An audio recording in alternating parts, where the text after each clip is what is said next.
के तपाईँ धेरै समयदेखि निराश मात्र हुनुहुन्छ?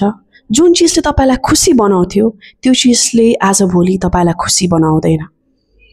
के तपाईँको परिवारमा तपाईँलाई होपलेस फिल हुन्छ कि कसैले तपाईँलाई सहायता नगरेको?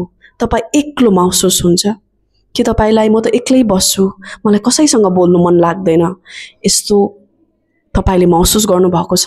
कि तपाईँलाई राति निद्रा आउँदैन, तपाईँलाई खान त्यति रुच्दैन, तपाईँलाई डर हुन्छ कि के भइहाल्छ कि राति निद्रा आउँदैन, ढुकढुक धेरै हुने, यस्ता यदि समस्याहरू तपाईँलाई हुँदैछ, मेरो जीवनमा के मेरो जीवनको मूल्यै छैन, मेरो जीवनको मेरो केही भ्याल्यु नै छैन, मलाई त कसैले याद पनि गर्दैन, म त युजलेस हो, कि तपाईँलाई यस्तो फिल हुन्छ? यदि तपाईँलाई होपलेस, हेल्पलेस र तपाईँलाई वर्थलेस यदि फिल लाग्दैछ भने तपाईँ कहीँ न कहीँ मानसिक रोगी हुनुहुँदैछ।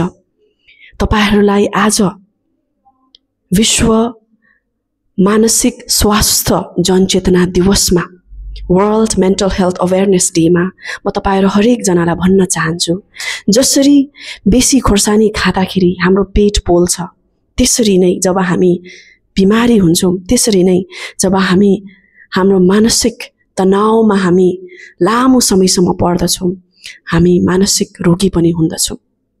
यदि तपाईलाई यी सबै मैले भनेको कुराहरू हुँदैछ, तपाईलाई लामो समयदेखि तपाईको बिमारले गर्दाखेरि तपाई दुखी हुनुहुन्छ भने त्यसको लागि तपाईहरुलाई सहायता गर्ने काउन्सिलर्स छ, साइकियाट्रिस्ट छ।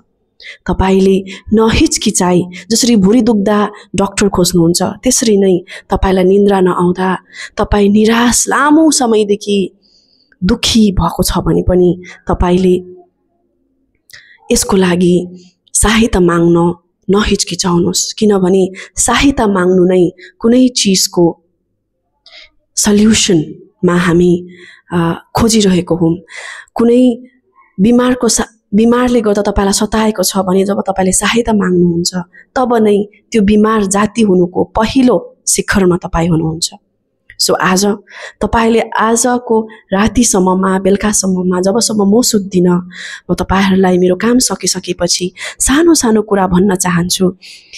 बच्चा जन्मिनुदेखि अगाडिदेखि लिएर बुढेसकालसम्म हामीलाई कुन कुन चीजले हामी मानसिक तनावमा पर्न सक्छौं, अनि योबाट फुत्किने के उपायहरू छ, यसको बारेमा म तपाईलाई बताउने छु। सो तपाईहरुलाई मलाई थाहा छ अल्छी लाग्न सक्छ, तर ज्ञानको कुरा अल्छी लाग्दै हुन्छ। Thank you.